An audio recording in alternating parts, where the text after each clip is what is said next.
Hi guys, how are y'all today? It's a beautiful day here in Florida, sunny Florida. I'm on the central west coast. Anyway, I'm gonna be working with some fluorite today. You can see what a lovely piece this is. You can pick up the blues and the purples, a slight tinge of some yellow in there. But I wanted to show you how I enhance that coloring, because fluorite's tricky. Any transparent stones can be tricky. This is the same batch. So this is what that stone originally looked like. And you can see it's a lovely stone, but once you put a backing of any kind, whether it's, let's see,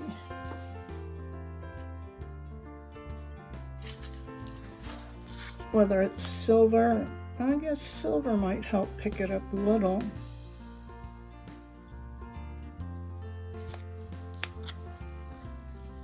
Put behind it. I always just give little tests like this. Of course, everything is lost with black backing almost. So anyway, it's a little tricky if you want to, because sometimes I'll see these stones on the page I'm bidding on, and I'm like, oh man, they're gorgeous, and they get here and they're all in a bag, and I'm looking at them like, wait, what happened? And I really stumbled onto that when I put them on a white backing and was like, oh, that's what happened. There's nothing there, right? So, same with this. I mean, wow, it's gorgeous, but as soon as you put it in your hand, you lose everything. So whether you're wire wrapping, would be okay if you can hold it up like that. Usually it's going to be against your skin or something black, a shirt or a different color or whatever. If it's against white, it'll be beautiful. You'll really be able to see the gorgeousness of it. So what I've learned to do is put a coat of white nail polish on it before I'm going to solder this piece. Of course, I don't think you'd want to do that if you were just wire wrapping, but I'm going to solder this piece today. And so I just wanted to show you the interesting things with fluorite and the difference that a little bit of nail polish, or you could use acrylic paint or whatever. I just happen to have nail polish handy. Okay, so we're going to go ahead and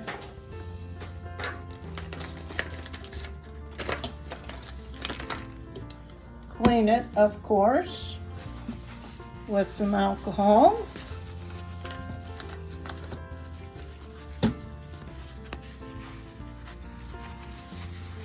Get all the grease and whatever off of there.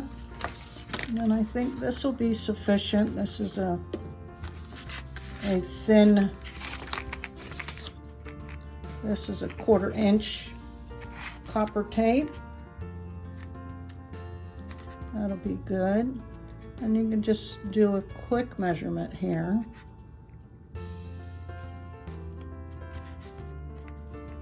Cut off a little extra.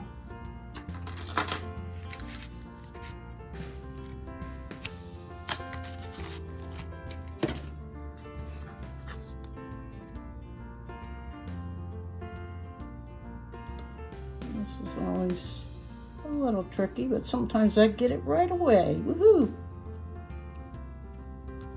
Try not to touch that part. That's where your adhesive is. And I usually do where the seam will be on the side of the flat side. And I don't want a whole lot on the front, so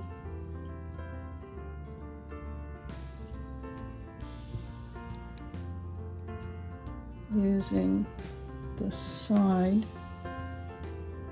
as my guide. Don't know if you can see that. And then push that down.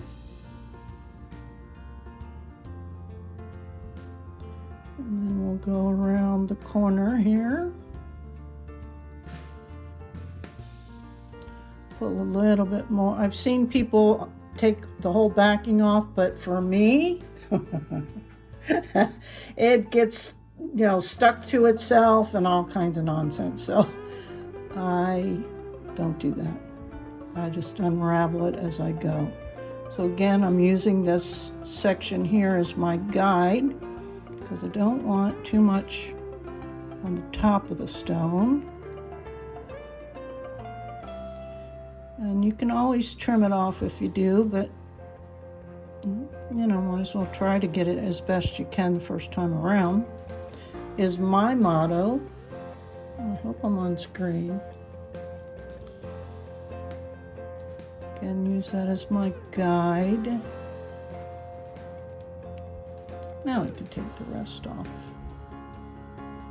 Come around here, make sure that edge is down.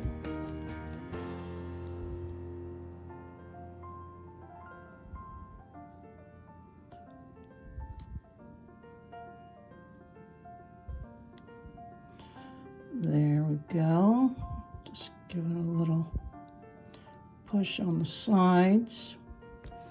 And again, you guys know that I like to use my X-Acto knife to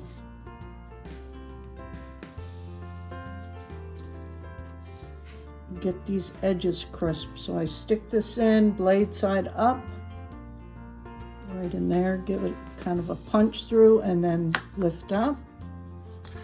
And you can turn this side down and then fold that over like you would do wrapping a present, right? I think I've talked about this before, and if I wasn't clear, I apologize.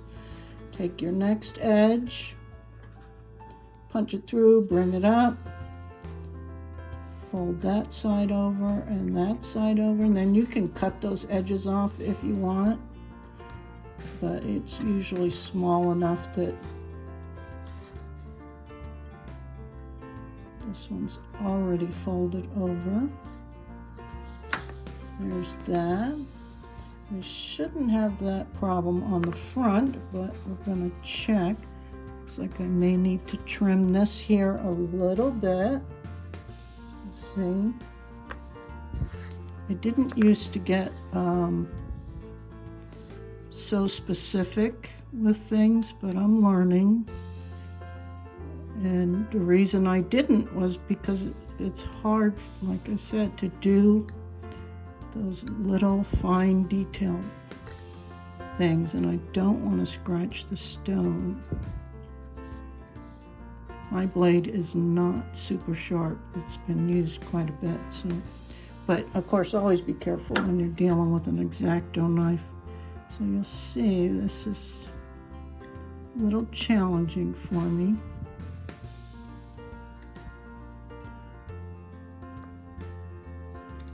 There we go. Let's see, this corner could use a little cut, I think. Burnish that down. How about this side? I think. It just gives it a little bit crisper edge. All right, and the old popsicle stick for burnishing, or I have this in my tool pile for when I was doing the hard soldering with sterling silver, and realized that's what this was. I knew it was a burnisher, but I thought it was like a bezel pusher, which I was using as a pusher, but it was also a burnisher, because you do also burnish when you're working with sterling silver hard soldering. A lot is similar, but not the same. And then here, get the back nice and burnished. And you can tell by what the tape is doing usually. And you see how much smoother that is than, say, this side I haven't done yet. The wrinkles. That'll help the final product as well as security of this staying on the stone and there not being any problems with that. So my theory is burnish and then burnish some more. To me, that's almost the most important step with this Tiffany method, they call it, soft soldering. Tiffany method, I guess, came from the days when they used soldering to make the Tiffany lamps. And then some brilliant artist decided, I wonder, which is my kind of person that thinks outside the box. Okay, so that looks good and burnished. Let's get these edges again, just to be safe.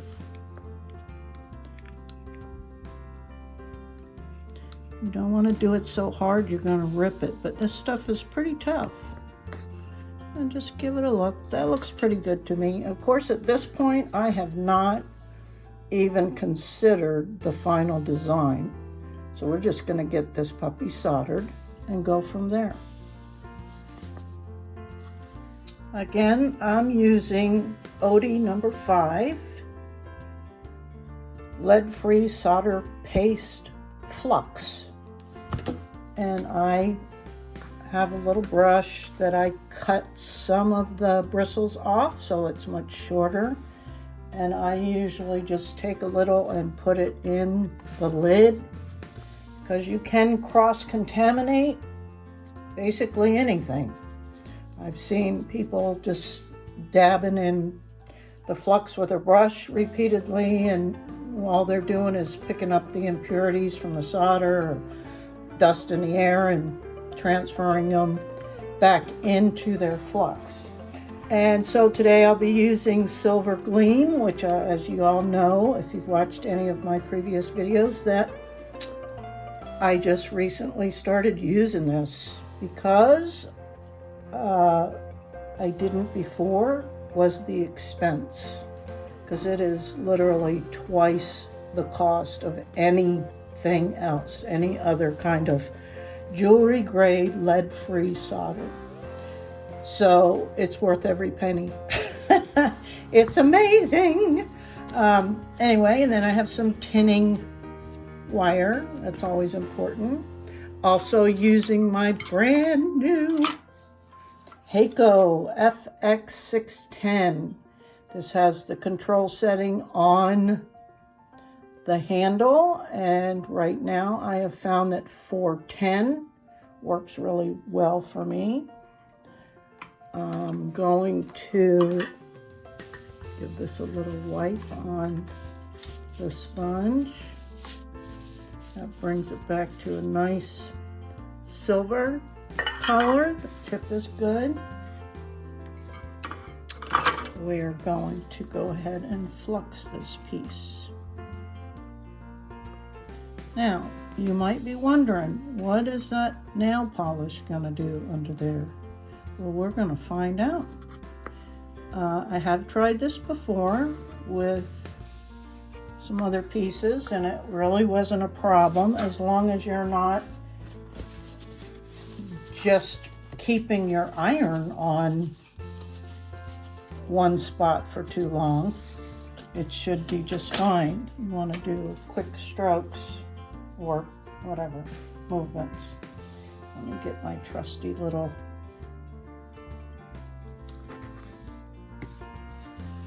nasty washcloth.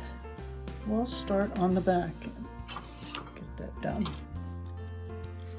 So we're not gonna do too much solder right now.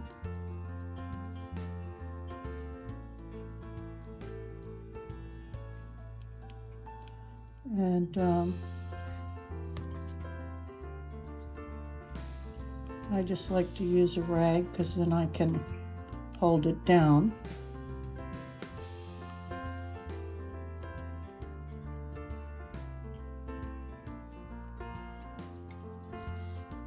Look how nice that beads up.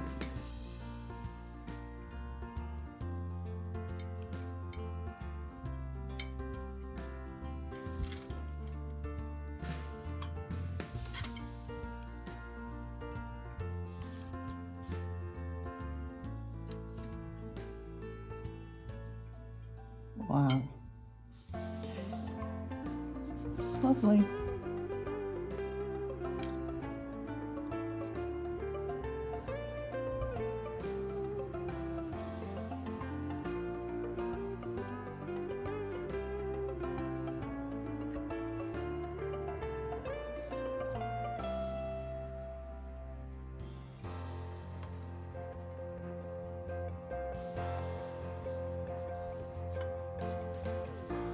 Okay, let me get my trusty little pliers. So you see, it didn't really affect that nail polish too much as long as I didn't stay there too long. Now it's definitely going to be hot.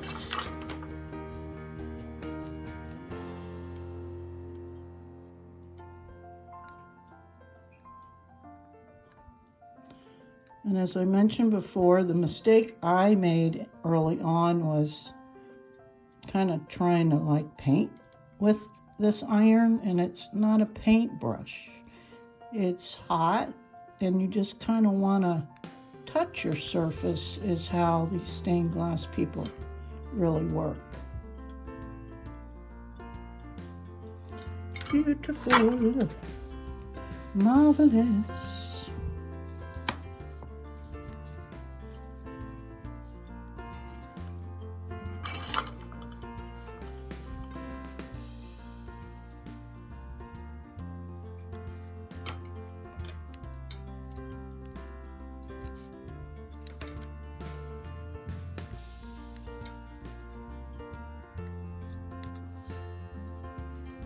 Just have to let it cool off, and then we'll figure out what we're going to do with it.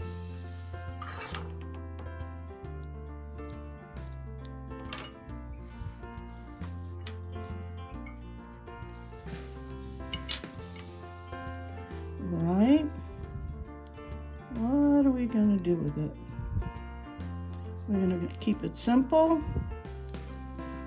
or add something. So once that cools, I'll be back. Now we're going to go ahead and just attach this jump ring.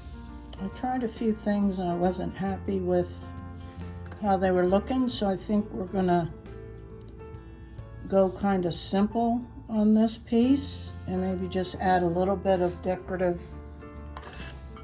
beading or something on the front.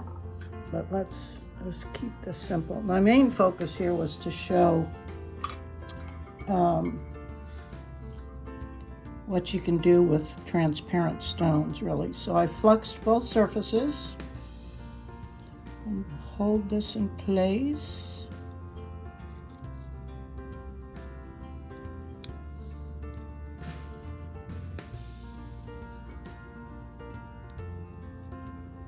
And put a little bead there and let it cool a minute.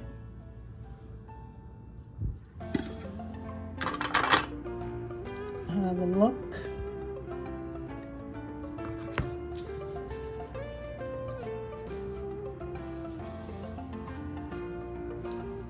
It doesn't really look center, so we need to melt that. We do that. These are the things that you do run into, unfortunately. So let's have another shot at that. Hopefully I won't keep hitting the camera as I hit the camera. Alright, so I'm just gonna, all I did was remelt it and reposition it, and hopefully that was enough.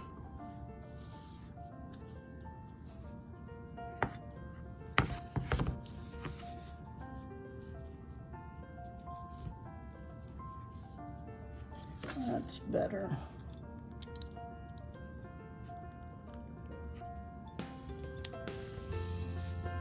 This will have a bail, so a different bail that can hook onto that. All right, so if we can get this a little bit neater.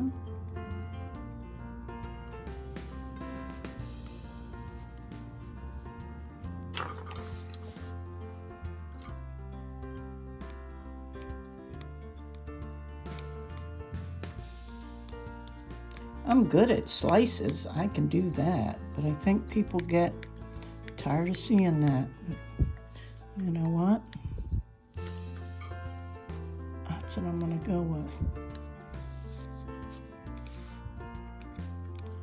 And slicing is just exactly what I call it. See, it creates a slicing thing. Let me turn this temperature down a little. Flux.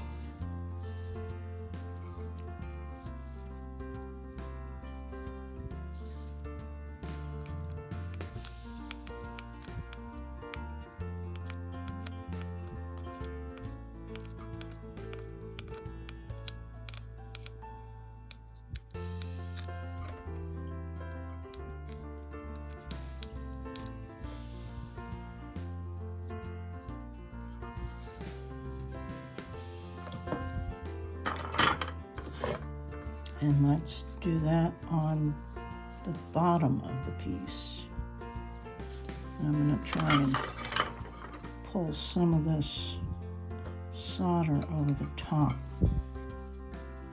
You see, I haven't putting any more solder on my iron because we've already got so much of it on the piece to pull from. Okay, let's focus on that. Just using the side as well as kind of slanting it up so I get more of the tip. Let's see what that looks like. Yeah, that almost gives it kind of a little flashy effect. I'm gonna get these sharp peaks off there.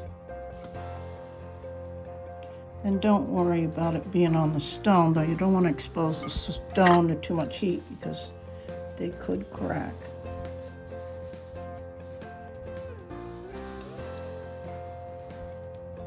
Let's get that little peak off the bottom there.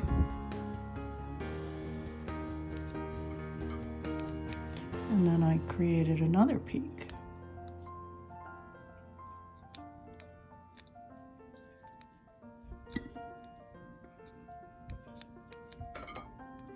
And if you're wondering if you can sand sharp edges, the answer is yes. Some people I've heard say, no, you shouldn't have to, but I have usually found that I need to, you know, sand certain little areas. I'm gonna try and give this one last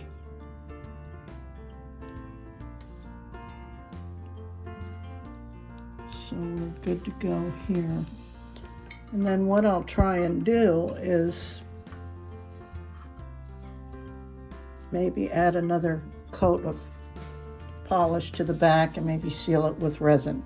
So I'm wiping my iron off, making sure it's good. And we're gonna let this cool off and I will wash it up and come back. All right, guys, so I'm back with this lovely fluorite, and I did go ahead and put another coat of the white polish and then some resin. So now it's really not going anywhere, and it'll be good up against your skin and all that. So this is how it turned out. And I like it. So I decided on this cute little flower of life symbol. That's the symbol for the flower of life. And it'll be perfect because I can attach that here or here. I think I like it this way better. And we'll use a little 4 millimeter jump ring to attach it.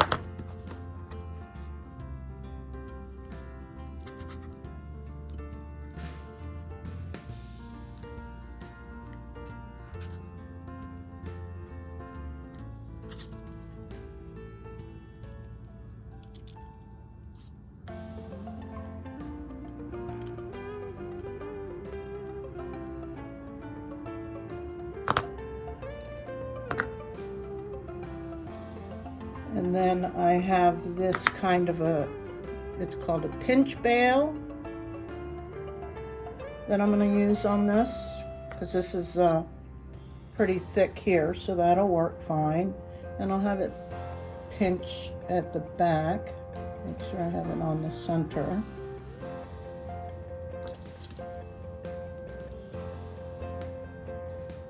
And you just kind of pinch it down.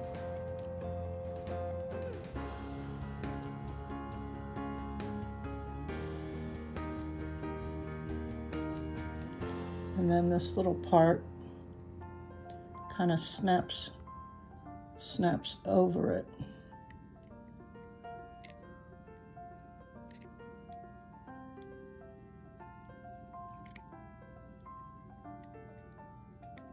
Didn't get it.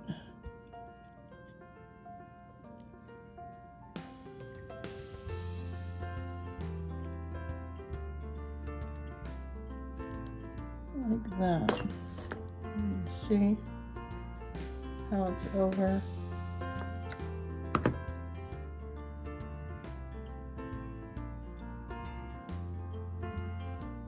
That way.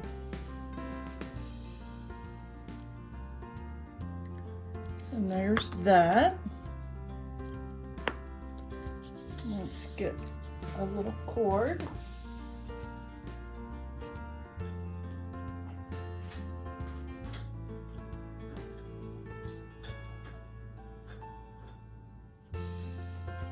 Actually, let's try a ball chain. This is a ball chain. Let's see what that looks like.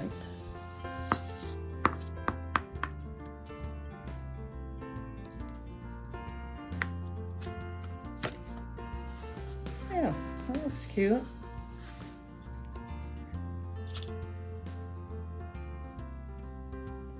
Or of course, you can always use our trusty black cord.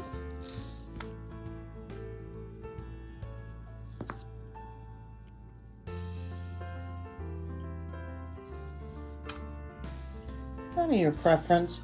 I mostly use the cord when I'm selling, because then people, sorry about this dark spot on this. Anyway, yeah, it's cute either way. I like it. So it turned out okay. So you can use silver paint or polish or white. You just have to experiment with what's going to bring out the most color for you. But that's cute and pretty easy to do. And I hope you like this one as well. We'll continue. I'm open to suggestions if anybody has any, as far as projects you might want me to attempt or demonstrate or at least consider. No promises I can successfully complete them, but I'm certainly willing.